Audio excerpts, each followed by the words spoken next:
책에서 여유를 담다. 책담.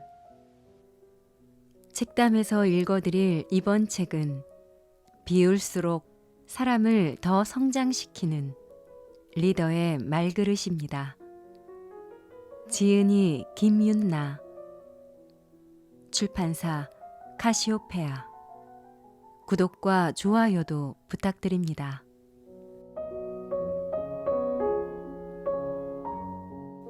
말과 마음의 관계. 넌 항상 조금씩 늦더라.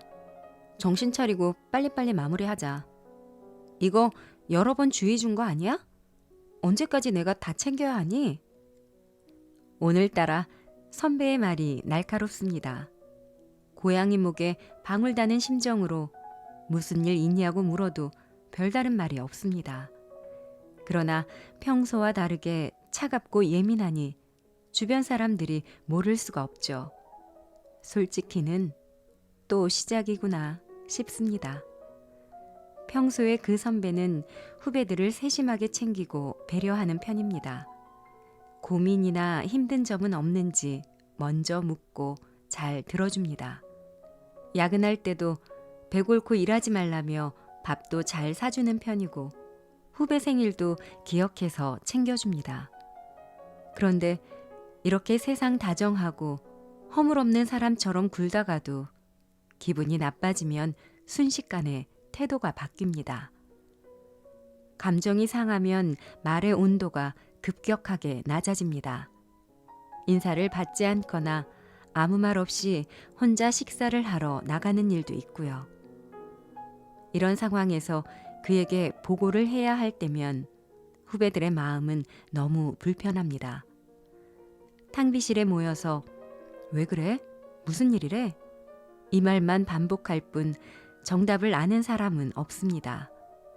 그 선배는 오늘따라 왜 이렇게 까칠할까요? 사실 그의 마음 한구석에는 늪지대가 있습니다. 물이 고여있는 그곳은 되게 어둡고 뿌옇습니다.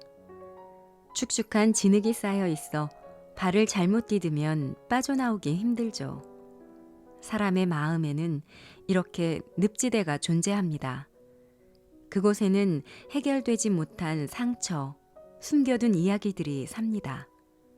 괜찮다가도 어떤 상황, 특정 감정과 생각에 빠지면 자신도 모르게 빨려 들어가죠. 늪지대에 발목이 잡히면 말이 좋게 나가기 어렵습니다. 위의 사례에 등장한 선배는 어떤 늪지대를 가지고 있을까요? 그는 종종 억울함을 느낍니다. 나중에 돌려받아야지 하고 계산하면서 잘해주는 것은 아닙니다. 그런데 베푼 마음을 몰라주면 작은 서운함들이 쌓여서 막 억울해집니다. 아무도 내게 관심이 없어. 항상 나만 베풀어야 해. 하는 생각까지 더해지면 화가 납니다. 이러지 말아야지 하는 생각 때문에 대놓고 말하기도 뭐합니다. 그는 이렇게 억울함과 분노라는 감정, 사람들은 나에게 관심 없다는 생각의 늪에 빠질 때 말이 자꾸 날카로워집니다. 말해놓고 금방 후회하지만 그 순간만큼은 참기 어렵습니다. 리더가 다른 사람의 마음보다 자신의 마음을 먼저 돌봐야 하는 이유도 여기에 있습니다. 당신의 말이 건강한 방식으로 표현되지 않는다면, 그리고 그것이 반복된다면 마음속에 그럴 만한 이유가 있는 것입니다. 말은 마음에서 나옵니다. 혀 끝에서 나오는 게 아니라 내 안에 깊은 곳으로부터 시작됩니다. 비전을 제시하고 설득하고 직원들의 동기를 자극하는 말의 힘은 기술로 완성되지 않습니다. 비전을 외칠 때 멍하니 있는 직원을 보면서도 불편한 마음을 감당하는 능력. 저는 당신과 달라요 라고 말하는 사람을 편안하게 바라볼 수 있는 능력이 준비될 때 비로소 리더의 말이 완성됩니다. 실패한 대화를 떠올려 보세요. 본래 하려던 말은 따로 있었습니다. 그것이 마음의 이곳저곳을 거치는 동안 바뀌고 숨겨지고 왜곡되면서 결국 괜한 소리가 되어 나오는 것이죠. 그렇게 발화된 말은 처음의 의도와는 많이 달라집니다. 더 가까운 관계가 되고 싶다는 마음이었는데 비난처럼 들리기도 하고요. 포기하지 말고 잘해보라고 시작한 말인데 빈정거리고 잘난 척하듯이 들리기도 합니다. 예전에 저와 함께 일했던 한 선배는 사람들을 평가하는 발언을 자주 했고 앞에서 대놓고 면박을 주었습니다.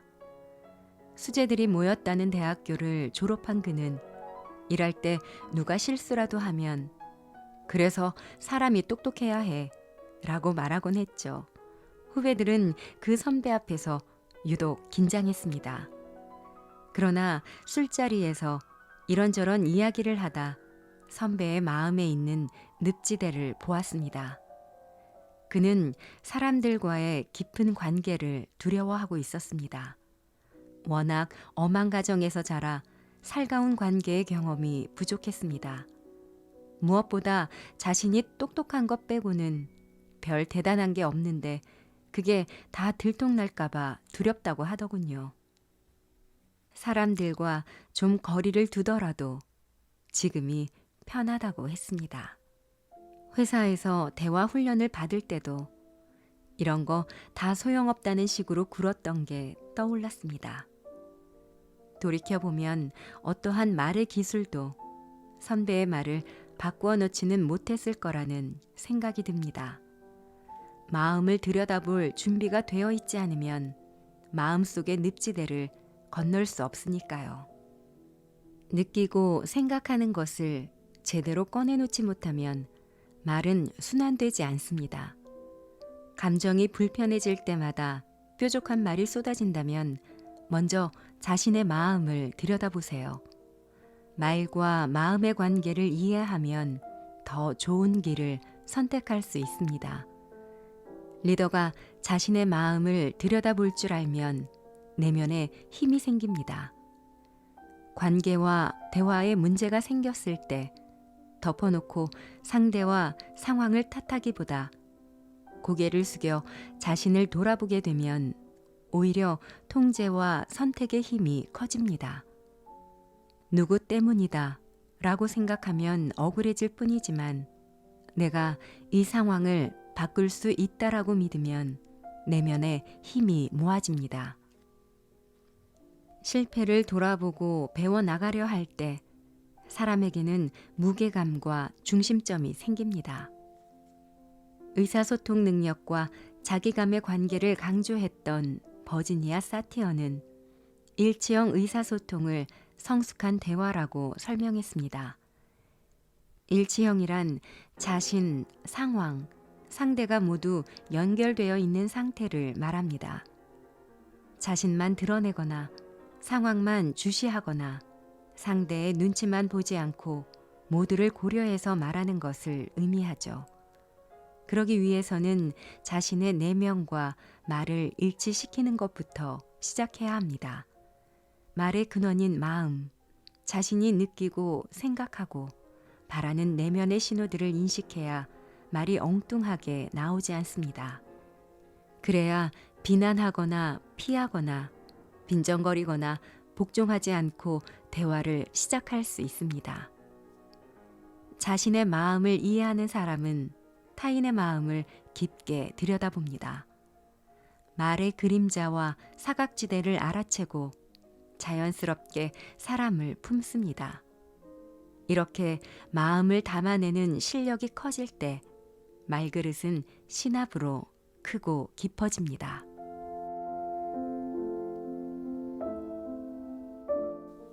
자신의 욕구 포기하지 않기. C는 영업직 과장입니다. 최근 제품 경쟁이 더 치열해지기도 했지만 그것보다는 사람들 관계에서 많이 힘들어하는 편입니다. 원래 자신의 속내를 잘 보이지 않는 편이었지만 이 일을 시작하면서 그것이 더 강화되었습니다. 속상하고 화가 나도 웃어야 했죠.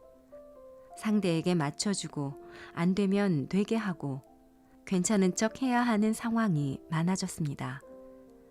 얼마 전에는 고객이 컴플레인을 제기하며 회사까지 찾아왔습니다.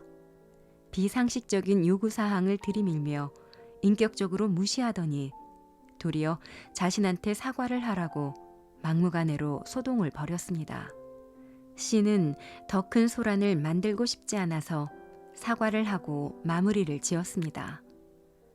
물론 마음속에 몰아치는 씁쓸함, 슬픔, 외로움, 후회, 분노는 누구와도 나누지 못했죠. 고객이 돌아가고 난 뒤 아무렇지 않은 듯 컴퓨터 앞에 앉아 남은 일을 처리했습니다. 그는 오래 알고 지낸 동료 때문에도 힘이 듭니다. 마음이 잘 맞을 때는 맥주 한 잔도 하면서 속내를 터놓기도 하고 힘들 때 여러 번 도움을 받기도 한 동료입니다. 그러나 가능한 한 참고 넘기는 그에 비해 동료는 기분이 나쁘면 흥분하고 목소리를 높였습니다.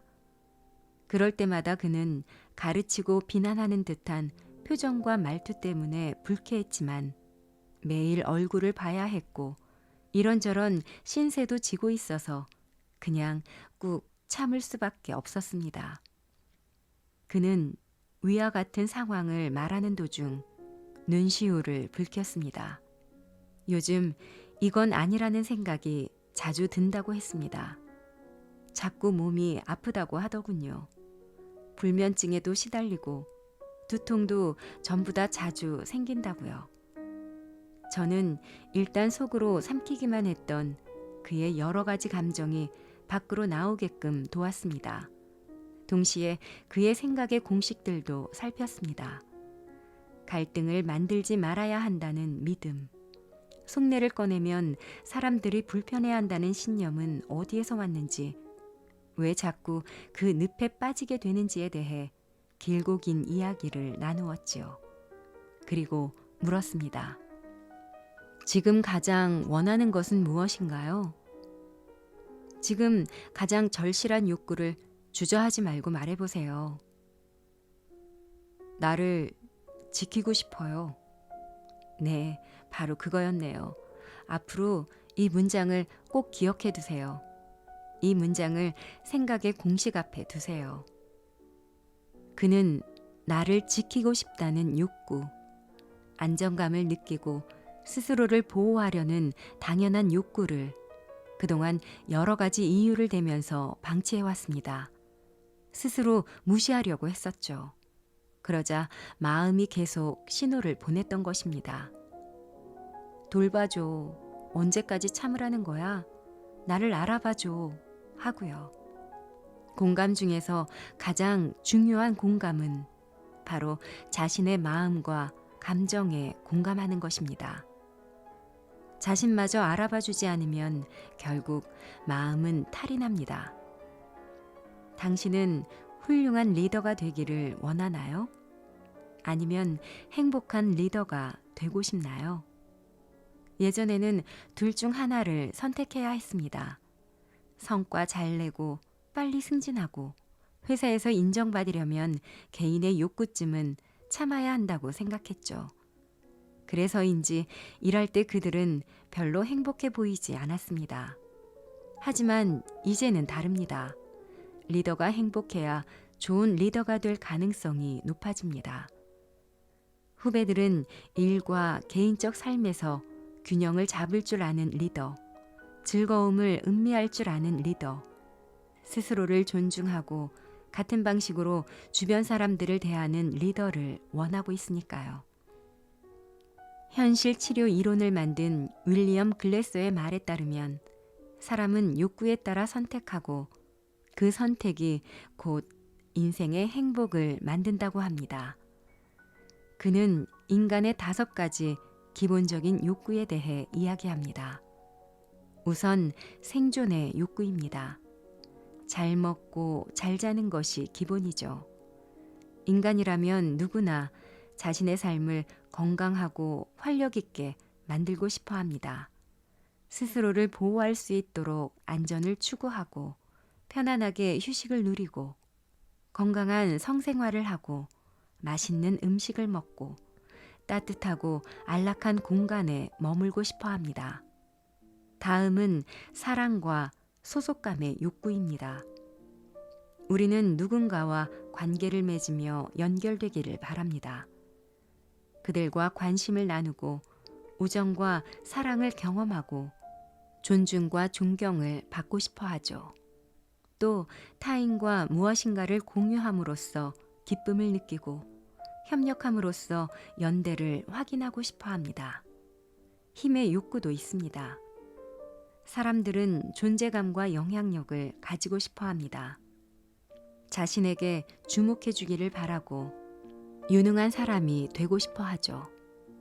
누군가에게 의미 있고 중요한 사람이 되길 원하고 도전과 성취와 성공을 경험하길 원합니다. 즐거움의 욕구도 중요합니다. 누구나 잘 놀고 많이 웃으며 즐기는 것을 좋아하죠. 새로움과 변화를 통해서 의미와 재미를 경험하고 싶어 합니다. 자유의 욕구도 있습니다.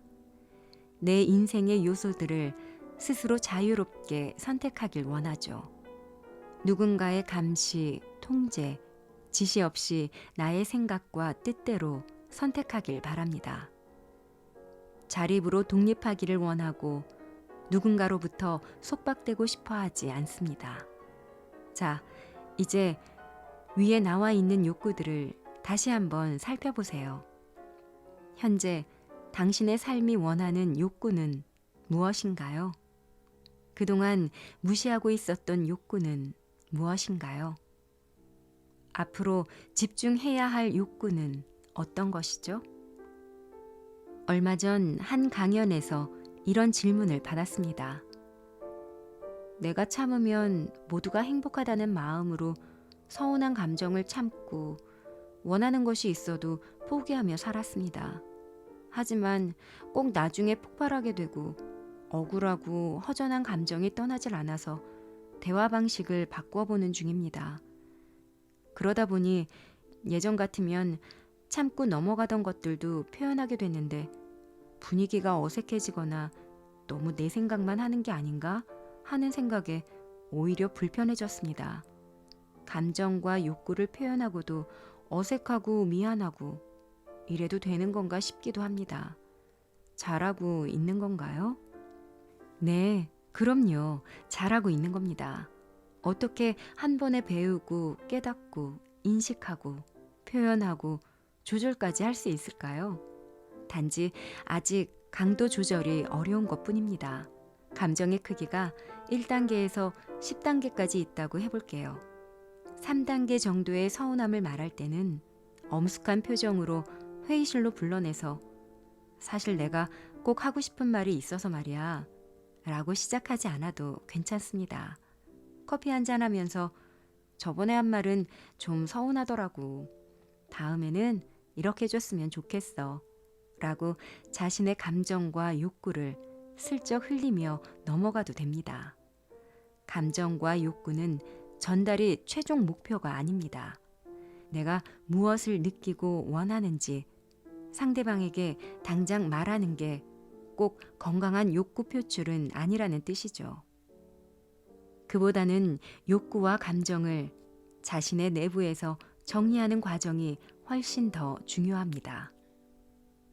느끼는 것과 원하는 것을 구분하고 소화시키고 일부는 버리기도 하면서 강약을 조절하는 것 말입니다.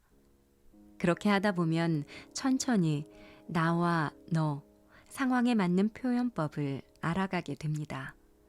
믿을만하고 안전한 사람과 대화를 연습하거나 메모나 일기를 통해 자신의 감정과 욕구를 정리해 보는 게 도움이 됩니다. 자신의 감정과 욕구를 느끼는 것에 대한 죄책감을 버리세요.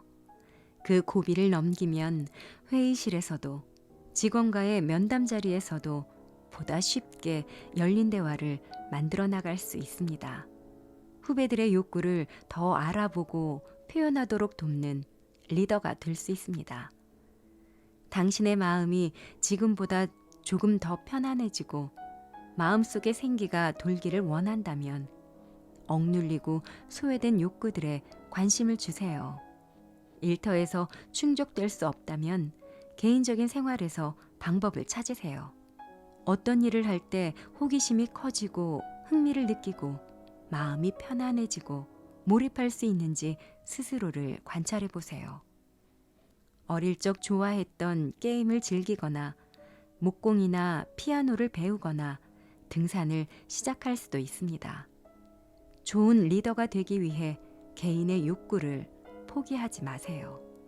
말그릇이 큰 리더로 성장하는 것은 자신의 욕구에 귀를 기울일 때 가능해집니다.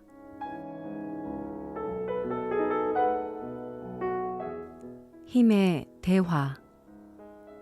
일터에서는 회피의 대화 못지않게 힘의 대화가 자주 목격됩니다. 직책과 연차는 쉽게 힘의 불균형을 일으키니까요.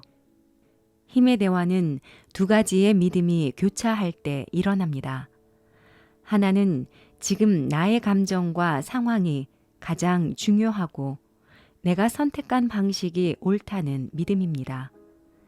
다른 하나는 상대의 감정과 상황은 고려할 만한 것이 아니고 그가 선택한 방식은 잘못되었다는 믿음입니다. 나의 감정과 상황이 가장 중요하고 내가 선택한 방식이 옳다. 상대의 감정과 상황은 고려할 만하지 않고 그가 선택한 방식은 잘못되었다. 이 덫에 갇히면 의식하지 않아도 힘을 휘두르게 됩니다. 따끔하게 정신을 차리게 하는 방식으로 상대를 바꾸려 합니다. 왜요? 옳다고 믿으니까요. 직책이나 경력, 지식이나 정보의 힘으로 상대를 밀어붙입니다. 앞선 사례에서 S팀장이 간접적인 무시를 사용했다면 직접적인 무시를 사용하는 리더들도 많습니다. 공개적으로 부정적인 평가를 늘어놓고 남과 비교하고 능력을 비판하고 과격하게 감정을 표현하는 식으로 말이죠. 그들은 주로 이런 말을 사용합니다. 됐고, 장황하게 늘어놓지 말고 핵심만 말해. 그래서 원하는 게 뭔데? 그게 된다고 생각해? 네가 뭔데 그런 얘기를 하는 거야? 네가 책임질 거냐? 얼마 전 뉴스에서 보았던 콜센터 직원의 눈물을 기억합니다. 그녀는 복용 중인 약을 보여주면서 왜 사람들이 말 한마디에 극단적인 선택을 하는지 알겠다고 했죠. 녹음기를 틀자 상사의 직접적인 무시들이 쏟아져 나옵니다. 이런 건 3개월짜리 애도 하겠다. 진짜 왜 그러냐? 답이 없다 진짜. 나 혈압 올라 쓰러지면 네가 책임져야 한다. 이러한 행동을 비인격적 감독이라고 칭하는데 직접적인 신체 접촉을 제외한 상사의 언어적, 비언어적 모욕, 관계와 조직에 부정적이고 파괴적인 영향력을 행사하는 행동 등이 포함됩니다. 연구에 따르면 이러한 타입의 상사와 일하게 되는 직원들은 심리적 스트레스, 부정적 태도, 정서적 소진 등을 경험하게 된다고 합니다. 자연스럽게 성과에도 부정적 영향을 끼치게 되죠. 뉴스에 나올 법한 일들이 지금 빌딩 숲 곳곳에서 일어나고 있습니다. 상사의 폭언으로 우울증이 생겨 정신과 치료를 받으며 약을 먹고 있다는 A. 스트레스로 몸이 아프고 급기야 병가까지 내고 쉬고 있다는 B. 이중 메시지로 교묘하게 사람을 괴롭히는 선배 때문에 극도로 예민해진 C. 답답하고 화가 많아져서 술만 먹으면 딴 사람이 된다는 D. 이런 사례는 우리 주변에서 흔하게 찾아볼 수 있습니다. 어제 강의에서도 사무실에서 존중받지 못한다고 외치는 사람들의 이야기를 들었습니다. 안타까운 것은 그 회사의 홈페이지에 떡하니 인간 존중에 대한 길고 긴 설명이 나와 있다는 것입니다. 자꾸 허드렛 일을 시켜요. 저를 뭐라고 생각하는 걸까요? 어리다고 자꾸 반말을 합니다. 그러면서 프라이드를 가지고 일하라니요? 그쪽 출신들은 다 그래? 라는 말을 자주 합니다. 제게 뭘 더 기대하는 걸까요? 자신의 언행이 타인에게 어떤 감정과 생각을 일으키는지 인식하지 못하는 리더들이 있습니다. 말은 힘을 가집니다. 그것은 당신의 짐작보다 더 크고 파괴적일 수 있습니다. 같은 힘으로 휘둘러도 위에서 아래로 작용하면 그 힘의 가속도가 붙습니다. 바로 아래에 비인격적 조정 행동을 확인하는 15가지 문항을 준비해 두었습니다.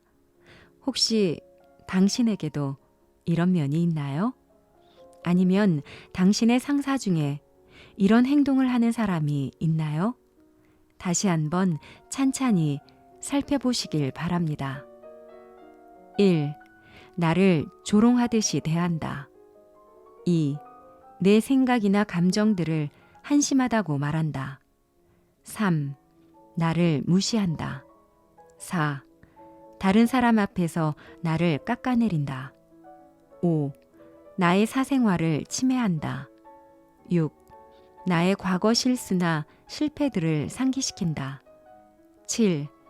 내가 많은 노력을 기울이고 열심히 한 것에 대해 인정해주지 않는다. 8. 자신의 난처함을 감추기 위해 나를 비난한다. 9. 자신이 한 약속을 지키지 않는다. 10. 다른 이유로 화가 났을 때 그것을 나에게 푼다. 11. 다른 사람에게 나에 대한 부정적인 말을 한다. 12. 내게 무례하게 군다. 13. 내가 동료들과 함께 일하는 것을 허락하지 않는다. 14. 내가 무능력하다고 말한다. 15. 나에게 거짓말을 한다. 비인격적인 리더십은 고의적이라기보다는 조직 성과를 달성하는 과정에서 잘못 굳어진 경우가 많습니다. 상황이 답답하고 뜻대로 안 되니 감정 조절이 힘들고 상대방을 협박하고 수치심을 주어서라도 원하는 결과를 만들어야겠다는 패턴이 잘못 자리 잡힌 것이죠. 그러나 힘의 대화는 사용하면 할수록 스스로 파놓은 함정에 자신이 빠지게 됩니다. 갈수록 힘을 쓰지 않고는 되는 일이 없거든요. 혈압이 오를 만큼 에너지를 사용하는데도 직원들은 갈수록 입을 다물고 생각하지 않고 움직이지 않습니다. 그만큼 자신이 감당해야 하는 일은 더 많아질 테고요. 며칠 전 강의를 마치고 고객사의 임원과 차 한잔 마실 기회가 생겼습니다. 그는 자사에서 제작한 새 핸드폰 케이스를 가져왔다며 제 핸드폰을 달라고 했습니다. 케이스가 많이 낡은 상태였으니까요.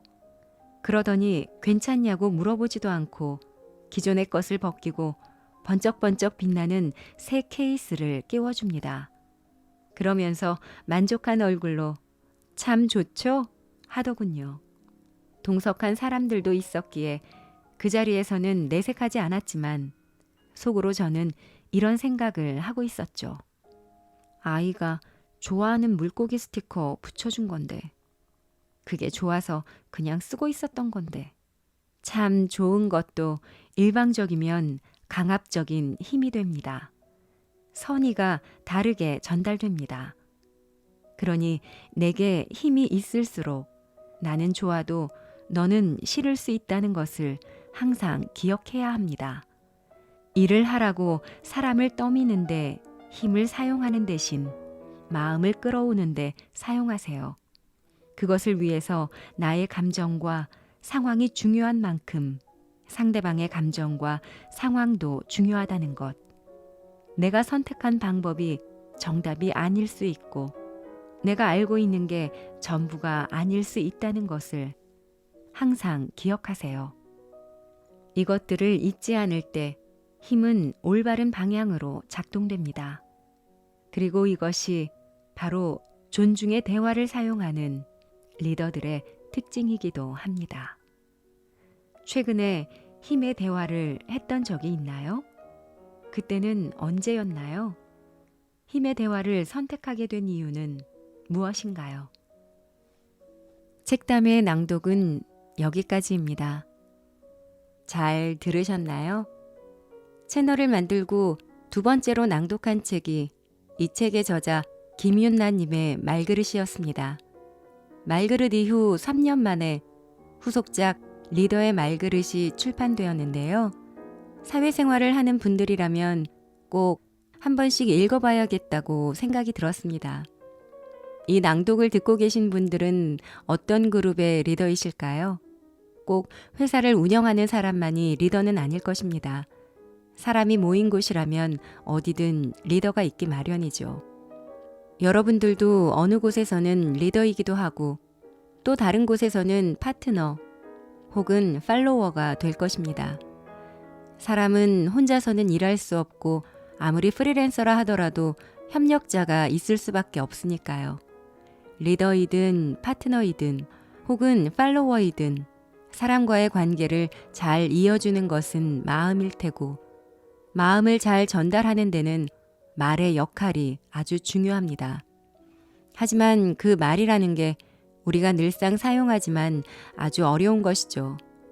특히 조직에서 과한 칭찬으로 부담을 주지 않으면서 격려하는 방법, 인격적으로 비난하지 않으면서 조언하는 방법 등 쉬울 것 같지만 막상 하려면 어렵다고 많이들 느끼는 것이 말입니다. 저자는 책을 통해 넓은 말그릇은 나이가 들면 누구나 갖게 되는 상장이 아니라 부단히 공부하고 연습하고 성찰과 인내가 있어야 만들어진다고 이야기합니다. 단지 여러 관계 속에서의 리더가 아닌 우리 스스로 삶에 대한 리더가 되기 위해서라도 말에 대한 훈련을 해야 하지 않을까란 생각을 하게 됩니다. 혹시 이 낭독을 듣고 계신 분들도 말에 대한 고민이 있으시다면 한번 책을 읽어보시는 것도 좋을 것 같습니다. 끝까지 들어주셔서 감사합니다. 구독과 좋아요, 댓글은 큰 힘이 됩니다. 행복하세요.